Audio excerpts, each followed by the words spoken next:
ಒಂದು ವಾರದಿಂದ ಇಲ್ಲಿ ಸುಮಾರು ಪೈಪ್ಗಳೆಲ್ಲ ಒಡೆದಿದ್ದು. ಮೊನ್ನೆ ರಿಪೇರ್ ಮಾಡಿಸ್ಯಾರ, ಅವನ್ನೆಲ್ಲ ಮತ್ತು ಹೊಳ್ಳಿ ಮತ್ತು ಬೂಸಾಕ್ಯಾರ. ಭಾಳ ನೀರು ಪೋಲಾಗ್ತಾಯಿತ್ತು. ಅದು ನೋಡ್ರಿಲ್ಲ, ಸಿಕ್ಕಾಪಟ್ಟೆ ನೀರು ಪೋಲಾಗ್ತಾಯಿತ್ತು. ಎಲ್ಲ ಬಂದ್ ಮಾಡ್ರಿ ಈಗ. ಸೊ ನಮ್ದಕ್ಕೆ ಸ್ಪೀಡ್ ಹೋಗೋ ನೀರು.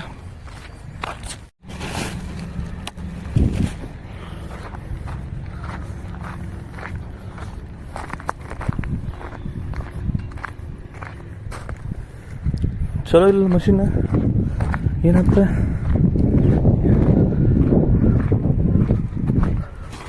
ಓ ಮ್ಯಾಗ್ ಡಿ ಪಿ ಆಫ್ ಮಾಡ್ರ.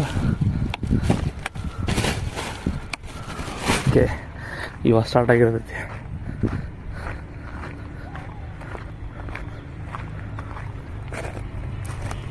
ಸ್ಟಾರ್ಟ್ ಆಗೈತಿ. ಸೊ ಬನ್ನಿ ಬಡ ಬಡ ಬಡ ಬಡ ಹೋಗೋಣ ಅಂತ.